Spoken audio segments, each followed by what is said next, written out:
Maka banyak orang kecewa, marah,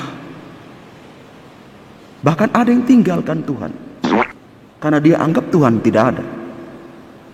Kenapa Tuhan beri saya kehendaknya yang model begini? Yang saya mintakan bukan seperti ini.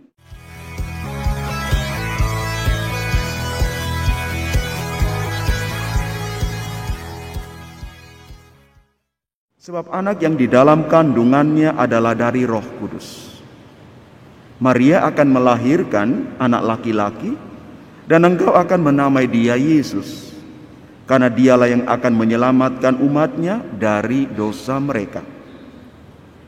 Hal itu terjadi supaya genaplah firman Tuhan yang disampaikan oleh Nabi. Sesungguhnya anak darah itu akan mengandung dan akan melahirkan seorang anak laki-laki, dan mereka akan menamai dia Immanuel, yang berarti Allah menyertai kita. Sesudah bangun dari tidurnya, Yusuf berbuat seperti yang diperintahkan malaikat Tuhan itu kepadanya, dan mengambil Maria sebagai istrinya. Demikianlah sabda Tuhan. Terpujilah Kristus.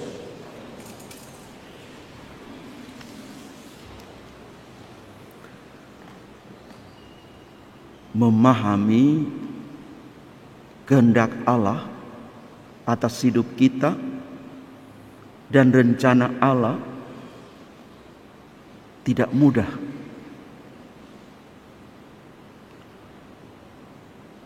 Butuh keyakinan dan iman yang besar. Mengapa? Karena kehendak kita beda dengan kehendak Tuhan. Yang pertama. Yang kedua,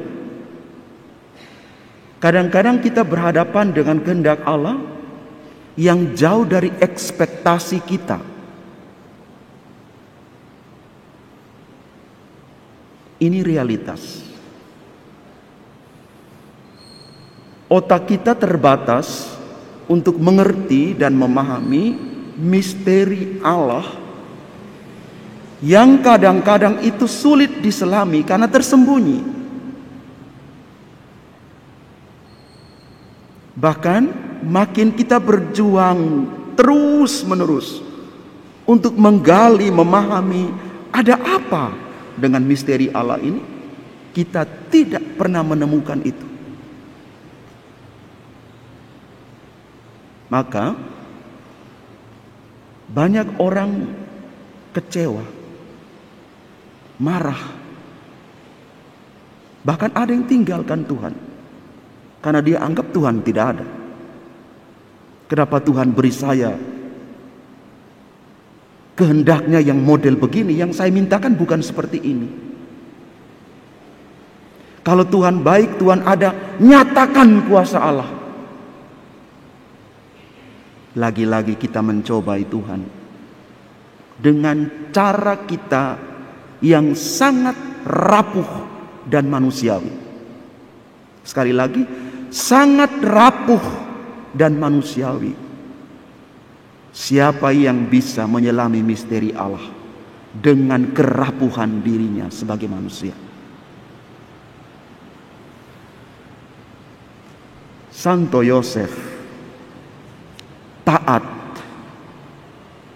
terima rencana Allah, tapi lewat proses hidup yang panjang. Kok bisa Yosef menerima rencana Allah? Dua hal yang membuat dia bisa menerima itu. Satu, taat. Yang kedua, peka pada rencana Allah. Ketaatan dan kepekaan ini yang harus kita asah tiap hari dalam hidup beriman kita, dalam hidup rohani kita.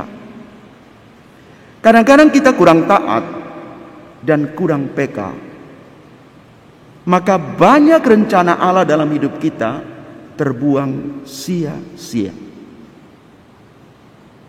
Mari Bapak Ibu saudara-saudari yang terkasih, kita minta Roh Kudus dalam Ekaristi Kudus ini supaya punya ketaatan dan kepekaan rohani yang cukup dalam untuk mengerti dan memahami rencana Allah dalam seluruh hidup kita.